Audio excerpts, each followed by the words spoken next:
malaikat itu kan yo duwe pikiran. Terus iblis yo duwe pikiran. Sing padha-padha pikiran niku ya rada bener iblis. Pikirane lho. Tapi nurute bener malaikat. Jadi umpama agama kanut pikiran ya bener iblis. Mergo cara berpikir iblis iku Adam ku sangka lemah, aku sangka api. Berarti keren aku. Nah cara pikirane malaikat wis ora mikir mbok mulya ndi dikongkon yo manut. Jadi agama ini sanad. Agama ini seorang lagi napa? Sanad. Sakjane cara tauhid ya keberatan. Aku ana istilah Baitullah ya keberatan. Wong Baitullah maknane omahe Allah sing takok. Allah manggon wirdi ning Ka'bah.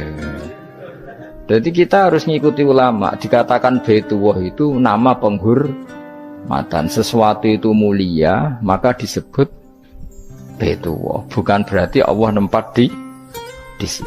Mergo Allah ndak butuh napa? Tempat. Jadi itu kan jelimet, Mang. Lagi-lagi yang tahu itu ulama. Masjid ya dikatakan Baitullah. Lah nek misale iki masjidé pangeran, malah nek mbok manani lucu. Masjidé pangeran, berarti iki tempat sujudé pangeran. Nah, kacau kae.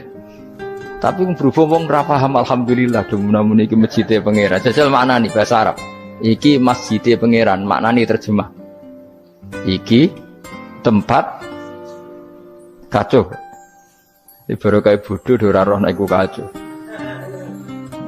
Jadi wacok. Ya mulane anut ulama. Jadi darani Baitullah apa dikatakan daleme Allah maknane apa idhofatut tasyrif.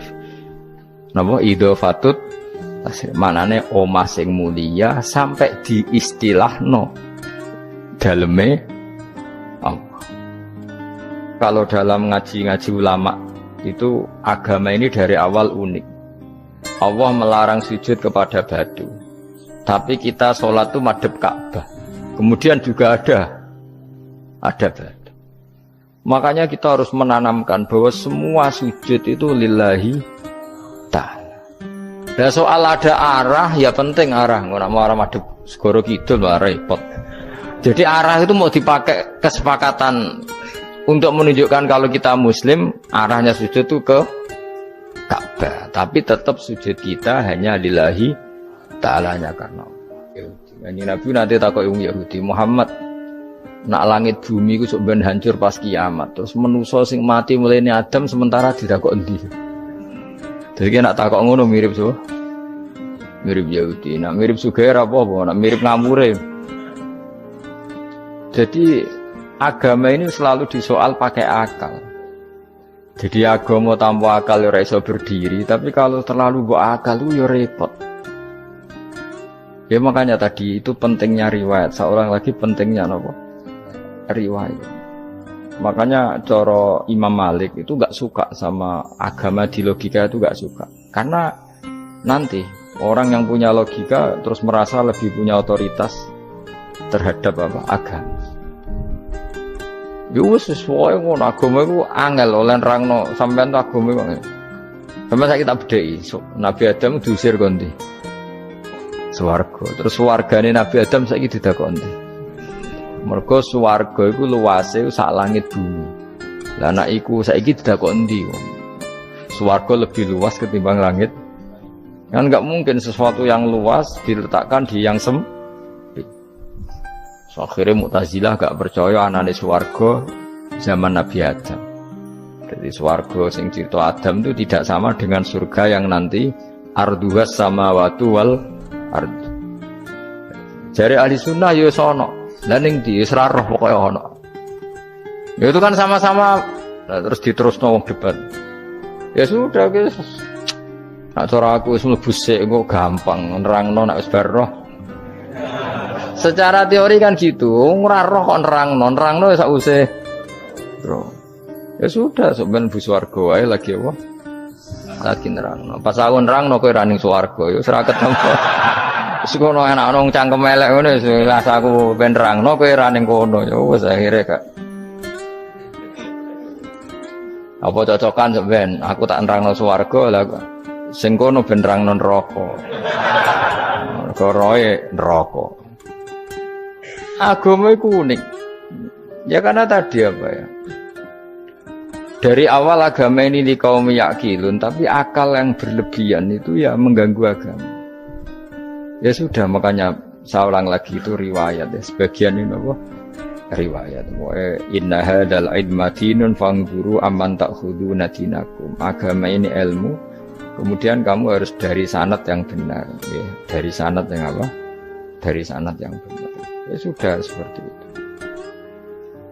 Mana itu kulon setuju model kayak sholat sunnatas safar tidak harus madhep kiblat terus. Jadi agama ini sudah unik. Misalnya gini, sholat fardu kan wajib kiblat, tapi ada sholat yang nggak usah madhep kiblat, yaitu sunnatas safar. Misalnya orang di pesawat gini.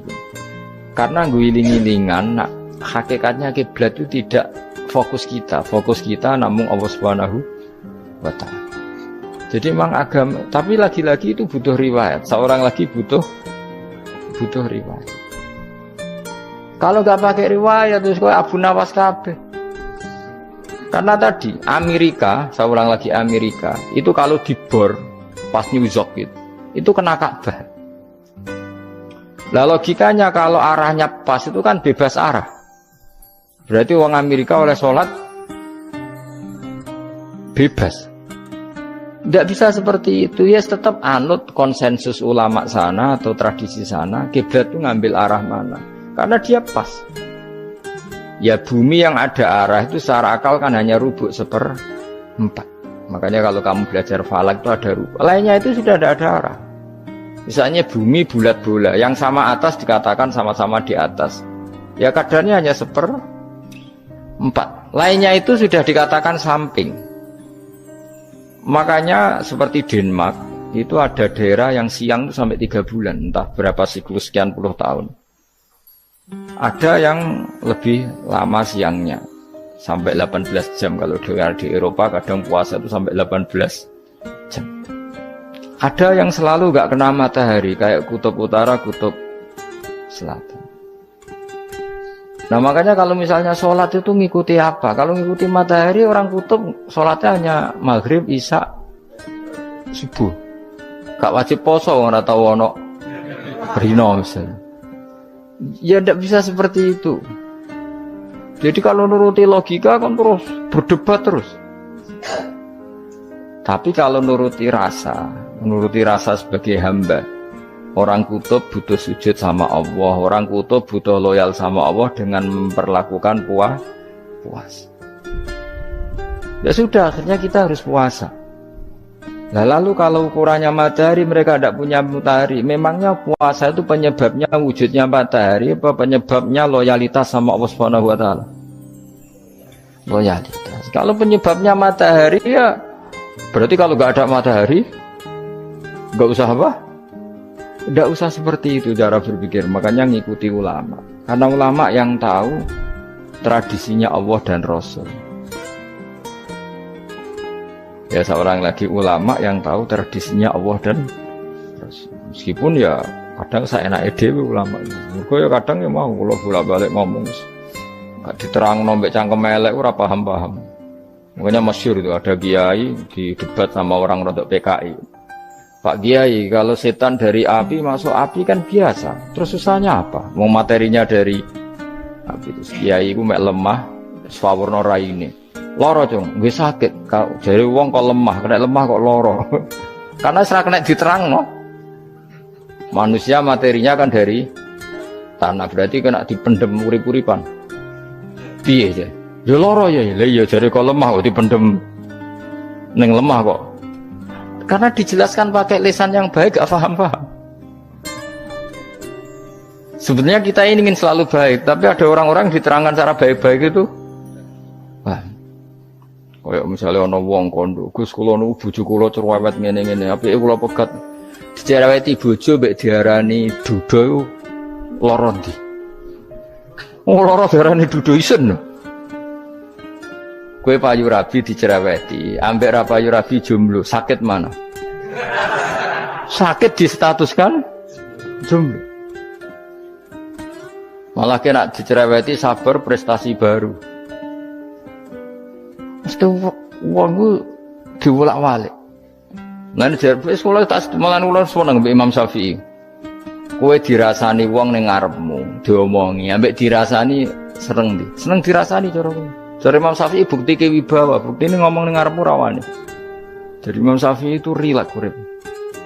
Ya Aba Abdillah, orang yang tadi muji-muji jenengan itu kalau di luar maki-maki jenengan. Jadi alhamdulillah. Kok bisa itu kan bukan pengkhianatan. Berarti saya wibawa, di depan saya enggak berani itu. Wong iku sowan Imam Syafi'i ya cium tangan ya hormat. Tapi setelah di luar menghujat.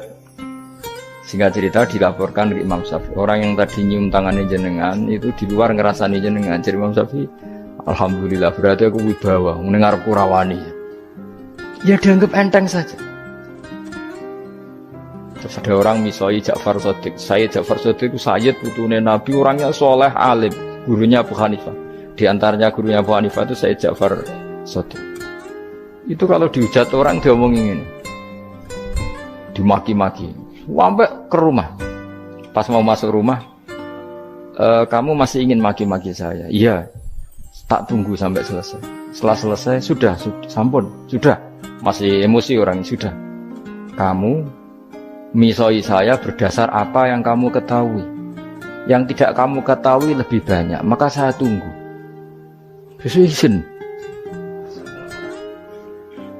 Izin sampai terus ketika ditanya, kenapa engkau sabar ketika jenengan saya pisui? Orang ini akhirnya tobat, mencium tangannya, mencium lututnya. Jawab saya Ja'far Shadiq ini.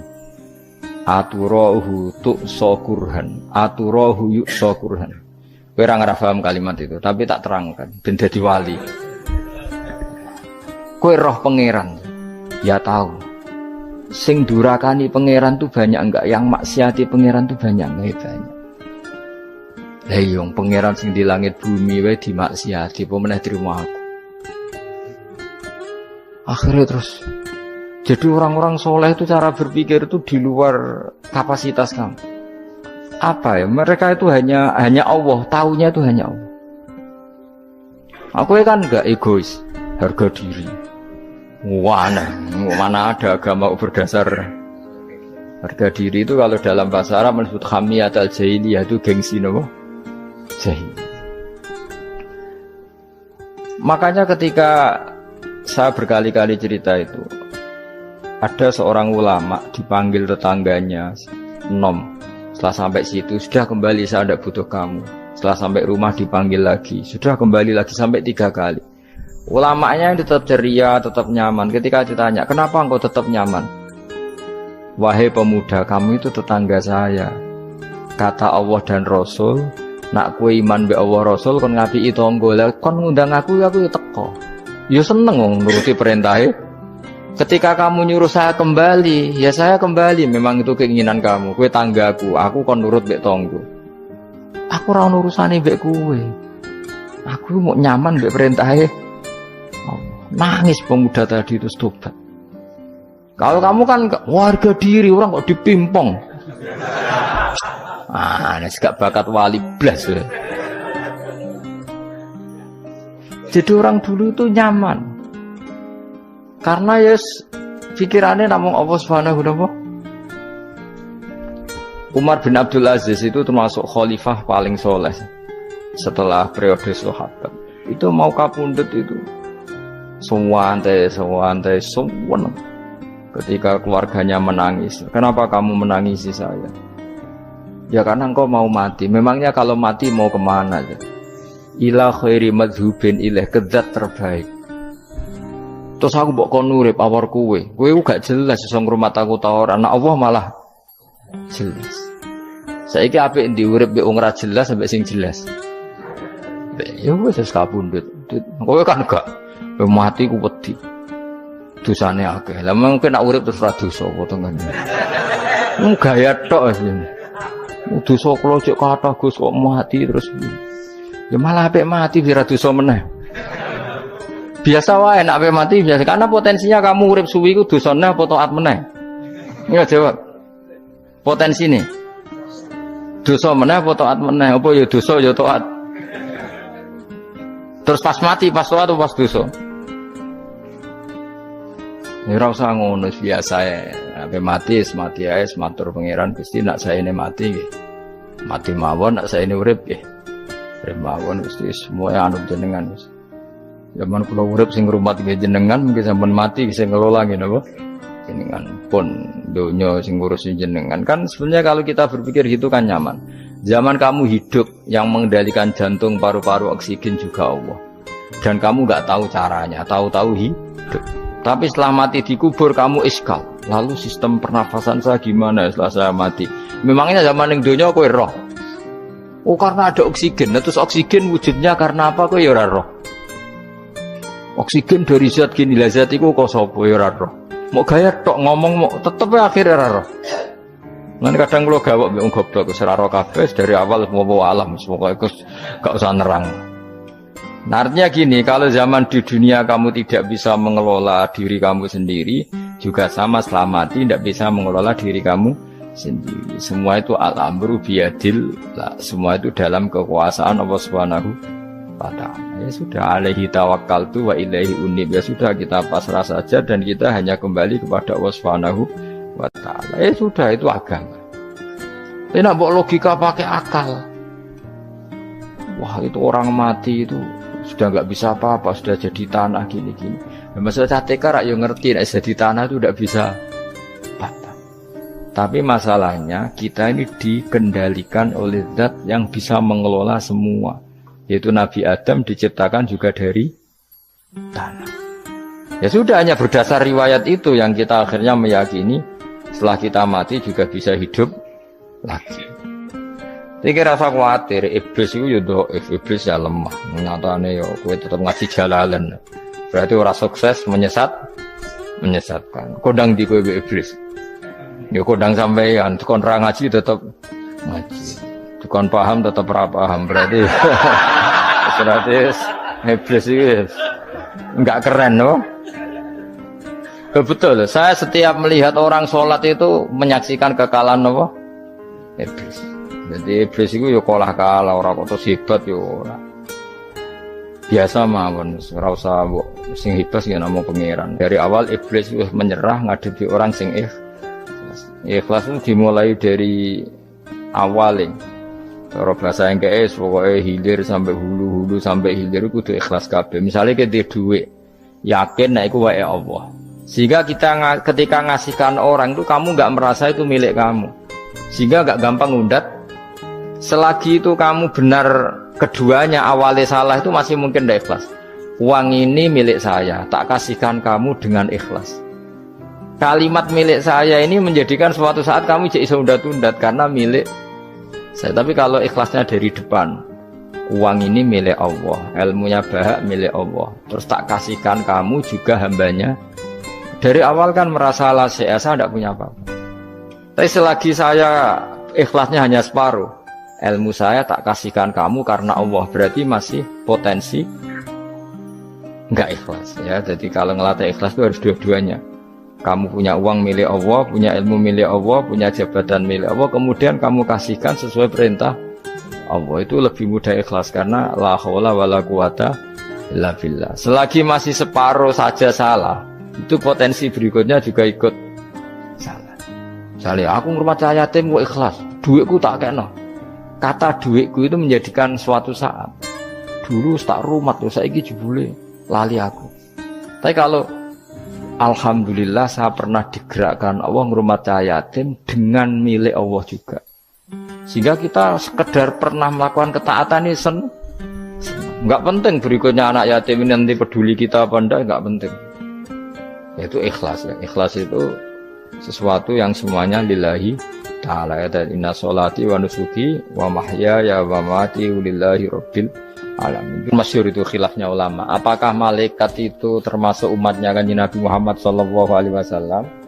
Ada ulama yang mengatakan cara pandang Nabi diutus itu untuk mensolehkan yang tidak soleh atau mensolehkan yang potensi tidak soleh. Kan orang itu ada dua, ada yang memang tidak soleh disolehkan, ada yang potensi tidak soleh. Sebetulnya sudah soleh tapi potensi juga tidak soleh, terus disolehkan. Nah malaikat ini kan tidak berpotensi maksiat, sehingga agak butuh Nabi Seorang lagi, malaikat itu kan mungkin nggak soleh, selalu soleh. Berarti nggak butuh buat nabi. Itu cara pikiran Imam Suyuti. Sehingga dia mengatakan Quran itu memperingatkan semuanya kecuali malaikat. Karena malaikat tanpa diperingatkan sudah soleh. Tapi kata ulama yang lain tidak seperti itu. Malaikat tetap senang sebagai umatnya Rasulullah Shallallahu Alaihi Wasallam karena butuh status tasyrif. Tasyrif itu keren. Dan ditakoki kowe melok kelompok sopo, melok kelompok Kanjeng Nabi Muhammad Shallallahu Alaihi Wasallam. Sehingga kalau nanti ditanya Allah, mimman anta misalnya, min ummati habibika Muhammad, itu keren. Kayak termasuk umatnya kekasihmu Nabi Muhammad Shallallahu Alaihi Wasallam. Lalu kamu ngikuti apa? Yo min ahsani kitabik, maksudnya ngikuti kitab terbaikmu ya Allah. Sehingga mereka ikut umatnya Nabi bukan karena disolehkan, tapi karena tasrif, satu kehormatan. Itu yang diikuti ulama. Tradisi kita ahli sunnah ngikuti yang pendapat itu. Ngikuti bahwa malaikat pun suka dikategorikan umatnya Kanjeng Nabi Muhammad Sallallahu Alaihi Wasallam karena nambahi tasrif. Nambahi apa? Tasrif. Masyhur itu Imam Suyuti dalam hal ini kita ngikuti ulama mayoritas, bukan ngikuti yang ini. Masyhur kan Jibril ditanya, kan itu ketika Jibril ketemu Nabi Muhammad ditanya, untungnya apa kamu jadi safir? Safir itu kira-kira terjemahan bebasnya panitia saya. Jibril itu kan ya jauh dari langit turun bumi, dari langit itu kan jauh. Terus kamu untungnya apa? Karena Jibril itu tahu betul peristiwa yang pernah dilakukan Allah. Yaitu kayak apa malaikat yang di langit bisa diusir karena kesalahan tertentu. Malaikat yang sok suci kayak siapa itu Harut Marut juga dihinakan seperti itu. Dan Jibril tahu betul Allah itu yaf'alu ma yasha. Jadi yang sekarang malaikat bisa saja jadi pokoknya tahu betul Allah bisa melakukan apa saja. Karena Jibril tahu betul Allah, karena dia ketua malaikat. Kan kita tahu misalnya ada sejarah siapa? Harut Marut, dari malaikat menjadi hina seperti itu. Jibril akhirnya tanya, ya sudah, Jibril punya apa? Terus ditanya Nabi, kamu untungnya apa setelah jadi safir saya, jadi panitia yang ngurusi wahyu? Terus kata malaikat Jibril, saya tidak pernah merasa aman. Apakah saya selalu dalam posisi ini, posisi terhormat, kecuali setelah menjadi safir, menjadi pelayan kamu, ketika aku distatuskan oleh Allah, apa itu? Innahu laqaulu rasulin karim dzi quwwatin indadil arsy makin muta'in tamma amin. Terus ganti fa amin tu ba'du. Baru setelah itu saya merasa aman, bahwa posisi saya aman karena Quran itu abadi ila yaumil qiyamah ila mala mi'adalah. Semuanya Quran itu abadi dan di Quran itu saya distatuskan muta'in sama amin. Berarti saya merasa aman, tidak akan dirubah kestatusan saya malaikat semenjak saya jadi safirmu. Intinya Jibril juga mendapat kehormatan karena ngitmai Quran. Paham ya? Makanya kita di sini mengatakan ini pendapat Imam Suyuti, tapi hampir semua ulama berpendapat apa? Malaikat pun ikut mendapat berkahnya Kanjeng Nabi Muhammad Shallallahu Alaihi Wasallam. Jenenge apa? Berkah tasrif. Napa berkah napa? Tasrif. Jadi punya status kehormatan. Nah, yang dikatakan Imam Suyuti itu murni logika. Murni logika tadi. Yang namanya Quran itu memberi peringatan supaya enggak soleh menjadi soleh, dan malaikat tidak butuh itu karena sudah selalu soleh ya. Jadi itu logika saja, tapi kita berkeyakinan malaikat pun butuh, tapi untuk